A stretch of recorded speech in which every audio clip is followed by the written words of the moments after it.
ஓம் நம சிவாய. வணக்கம். நான் ஜோதிடர் மகேந்திரி பேசுகிறேன்.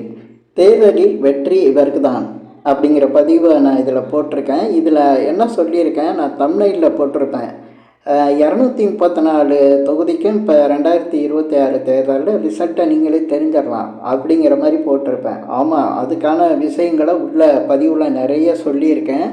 அதுதான் கரெக்டான பதிவு. ஏன்னா நிறைய பதிவில் வருது, நிறைய விஷயங்கள் சொல்கிறாங்க, அது அவங்கவுங்களுக்கு தெரிஞ்ச விஷயத்த சொல்கிறாங்க.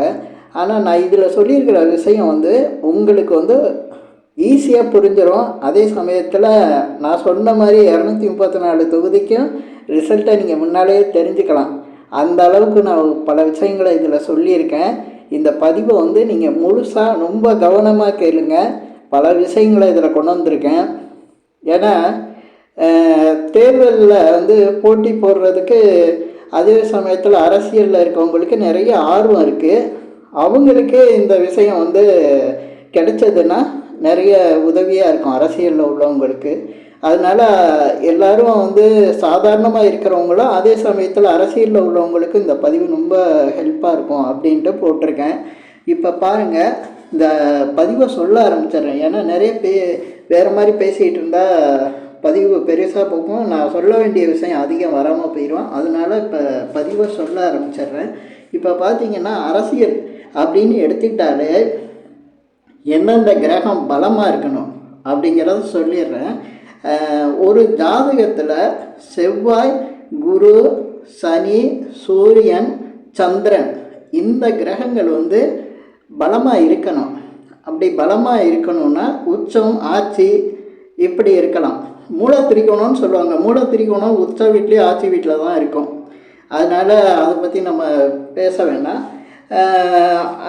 அடுத்து இதில் சில பேர் கேட்கலாம், ஆட்சி உச்சம் இத்தனை கிரகம் பெற்றுட்டாதான் அவங்களே அரசியலில் இல்லை வாழ்க்கையிலே பெரிய ஆளாக இருப்பாங்களே, அப்படி சொல்கிறது கிடையாது. இது எப்படின்னா, இப்போ செவ்வாய், குரு, சனி, சூரியன், சந்திரன்னு சொல்லியிருக்கேன்னா 5 கிரகம் யாருக்கும் உச்சம் பெறாது.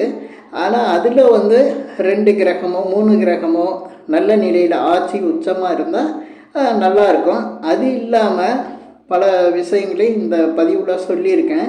அதை நீங்கள் கொஞ்சம் புரிஞ்சுக்கிட்டால் உங்களுக்கு ஈஸியாக இருக்கும். அதுக்கான விளக்கம்லாம் தெளிவாக சொல்லியிருக்கேன். அதனால் உங்களுக்கு ஈஸியாக இதை புரிஞ்சுக்கலாம்.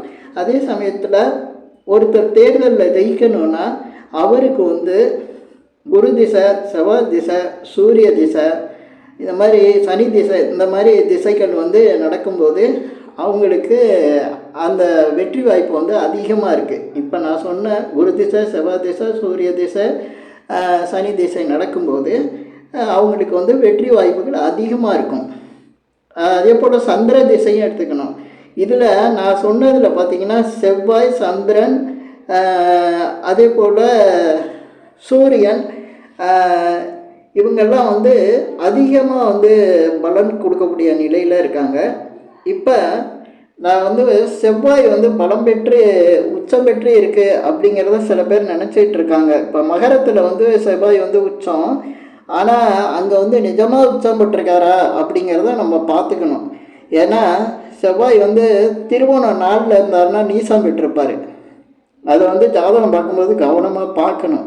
அம்சத்தில் பார்த்தீங்கன்னா தெரியும் நீசம், அது திருவோண நாளில் இருந்தால். அதே மாதிரி ஒருத்தருக்கு குரு உச்சம் பெற்றிருக்காரு அப்படிங்கிறத பார்த்தோம்னா அது ஆயில்யம் 2ல் இருந்துச்சுன்னா நீசம் பெற்றுரும்.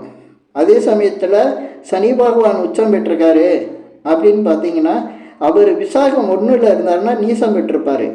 அதே போல் சூரியன் மேசத்தில் உச்சம் பெற்றிருக்காரு அப்படின்னு நினச்சோம்னா அவர் பரணி 3ல் இருந்துட்டாருன்னா நீசம் பெற்றிருப்பார். இதை நம்ம ஜாதகத்தில் ரொம்ப கவனமாக கவனிக்கணும். அப்போ நான் சொன்ன இந்த கிரகங்களில் செவ்வாய், குரு, சனி, சூரியன் இவங்கெல்லாம் உச்சம் பெற்றிருக்காங்க அப்படின்னு நினச்சோம்னா அது நட்சத்திர சாரத்தில் நீசம் பெற்றிருந்துச்சுன்னா அந்த பலனை தராது. அப்போ உச்சம் பெற்றவர் எப்படி தோத்தாருங்கிற மாதிரி வந்துடும். அதனால தான் இந்த இதை முதல்ல பார்த்துக்கணும். அதே உச்சம் பெற்றிருக்காங்க அப்படிங்கிறதையும் நம்ம பார்த்துக்கலாம். இப்போ செவ்வாய்னா உத்திராடம் 2ல் இருந்தாருன்னா உச்சம், குரு புனர்பூசம் 4ல் இருந்தாருன்னா உச்சம் பெற்றுவார். சனி பகவான் வந்து சித்திரை 2ல் இருந்தாருன்னா, சனி பகவான் வந்து சித்திரை 3க்கு வந்துட்டாருன்னா உச்சம் பெற்றுவார். அதே போல் சூரியன் அஸ்வினி 1ல் இருந்தாருன்னா உச்சம். இப்படி நம்ம வந்து அந்த விவரத்தை வந்து கரெக்டாக பார்த்துக்கணும். இது வந்து முதல் இது நான் சொல்லியிருக்கேன்.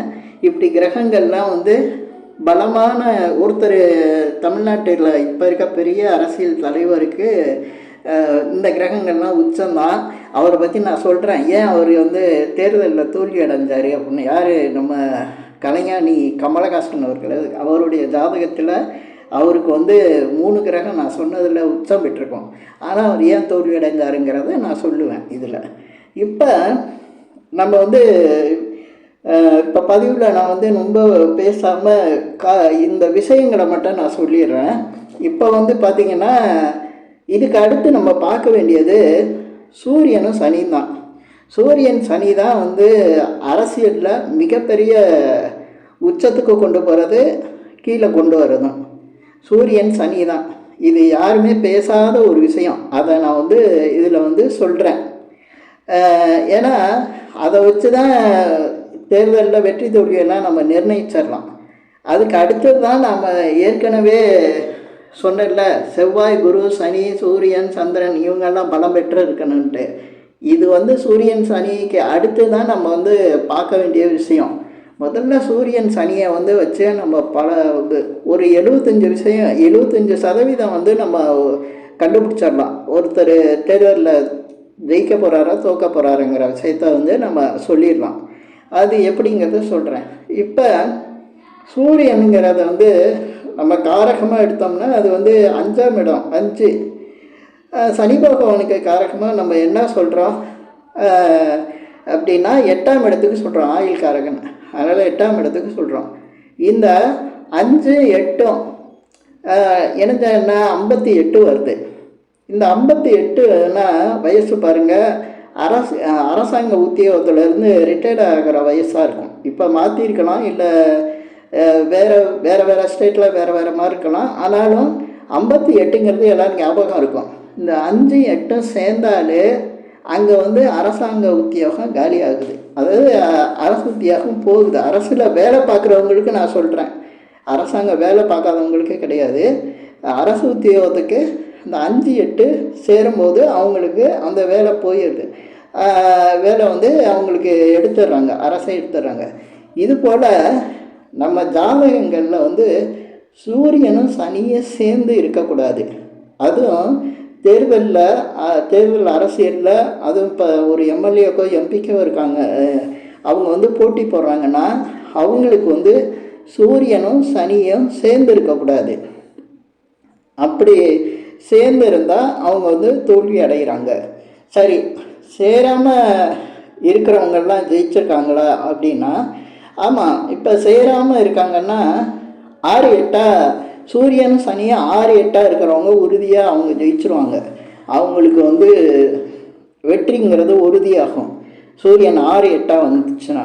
அதுக்காக இதெல்லாம் சொல்கிறேன், நிறைய ஜாதகங்கள்லாம் சொல்கிறேன். 6, 8 இருந்துச்சுன்னா சரி. இப்போ 6, 8 இல்லை, திரிகோணத்தில் இருக்கிறவங்களும் ஜெயிச்சிருக்காங்களே அப்படின்னா, திரிகோணத்தில் இருக்கிறவங்க சனி வக்ரம் பெற்றிருந்தால் கண்டிப்பாக ஜெயிச்சிருவாங்க. ஏன்னா சனி வக்ரம் பெற்றிருக்கணும். சனி வக்ரம் பெற்றிருந்தால் வந்து அவங்களுக்கு வந்து வெற்றி தான். பொதுவாக 6, 8 வரும்போதே சனி வக்ரம் தான். ஏன்னா சூரியன்லேருந்து 6வது கட்டத்தில் தான் இருப்பார், அப்போ வக்ரத்தில் தான் இருப்பார். அதனால தான் சூரியன் சனி 6, 8 அமைஞ்சவங்களுக்கு அதிகப்படியான வெற்றி வாய்ப்பு இருக்கும். வக்ரம் பெற்று இப்போ ஒவ்வொருத்தங்களுக்கு நான் சொல்லிட்டு வரேன். அப்போ உங்களுக்கு வந்து அந்த ஜாதகம் கரெக்டாக இப்போ ரிசல்ட்டே உங்களுக்கு தெரிஞ்சிடும். இப்போ நம்ம கலைஞர் ஜாதகத்தில் பார்த்தீங்கன்னா சூரியன் வந்து ரிஷபத்தில் இருக்கும், சனி பகவான் வந்து துலாத்தில் இருப்பார். 6, 8 தான் இருப்பார் பாருங்கள். அவங்க வெற்றி, அவங்க ஜெயிச்சிருவார் அவர். அதே போல் ஜெயலலிதா, முன்னாள் முதல்வர் ஜெயலலிதாவோட ஜாதகத்தில் பார்த்திங்கன்னா கும்பத்தில் சூரியன் இருக்கும், கடகத்தில் சனி பகவான் இருப்பார். இப்போ நான் சொன்னது வந்திருக்கும் பாருங்கள், 6, 8 தான் அமைஞ்சிருக்கோம். அதே போல் முன்னாள் முதல்வர் எடப்பாடி பழனிசாமியோட ஜாதகத்தில் பார்த்திங்கன்னா ரிஷபத்தில் சூரியன், தனுசுல சனி பகவான் இருப்பார். 6-8 தான் இருக்கும். இப்போ நம்ம முதல்வர் இருக்கிற ஸ்டாலினுக்கு வந்து எப்படி இருக்கும்னா, கும்பத்தில் சூரியன், துலாத்தில் சனி. இவருக்கு பார்த்திங்கன்னா 1-9, அதாவது சூரியன் இருக்கிற இடத்துலேருந்து 9ஆம் இடத்துல சனி பகவான் இருப்பார். ஆனால் அது வக்கரத்தில் தான் இருக்குது பாருங்கள். வக்கரத்துலேயும் நான் சொல்லியிருக்கேன்ல, வக்கரத்தில் இருந்தாலும் அவங்களுக்கு வெற்றி உண்டுன்ட்டு. அதே போல் அதுக்கடுத்து பார்த்திங்கன்னா முன்னாள் முதலமைச்சர் காமராஜருக்கு வந்து எப்படி இருக்கும் அப்படின்னா, மிதுனத்தில் சூரியன், மகரத்தில் சனி. 6-8 தான் இருக்கும். அதே போல் தமிழ்நாட்டோட முன்னாள் முதல்வர் ராஜாஜி அவங்களுக்கு பார்த்திங்கன்னா விருச்சிகத்தில் சூரியன், மீனத்தில் சனி. இது வந்து 1-5 அப்படிங்கிற மாதிரி நம்ம சொல்லுவோம். ஆனால் வக்ரம், அவருக்கு சனி வக்ரம். ஏன்னா எப்போவுமே வந்து சூரியன்லேருந்து சனி 5ஆவது வீட்டிலேருந்து 9ஆவது வீடு வரையும் வக்ரத்தில் தான் இருப்பார். அப்போ வக்ரம். அப்போ அவரும் முதலமைச்சராக இருக்கார், அவரும் ஜெயிச்சிருக்காரு தேர்தலில். இப்போ மற்றவங்களுக்கெல்லாம் இப்போ பார்த்திங்கன்னா எம்ஜிஆருக்கு வந்து சூரியன் வந்து மகரத்தில் இருக்கும், சனி வந்து கடகத்தில் இருப்பார். அவருக்கு 1-7. அவருக்கு எப்படி அப்படின்னு பார்த்தீங்கன்னா சனி வக்ர நிலையில் இருப்பார். அதான் வெற்றி. அதே போல் மற்றவங்களுக்கெல்லாம் வந்து நிறைய பேருக்கு எடுக்கலாம். நம்ம பதிவு பெருசாகிட்டு இருக்கோம். நான் சொல்கிற இதை இப்போ புரிஞ்சுருந்தீங்கன்னா ஓரளவுக்கு கரெக்ட் அப்படின்னு கண்டுபிடிச்சிருப்பீங்க. இது ஜெயிக்கிறவங்களுக்கு எல்லாத்துக்குமே இருக்கும்.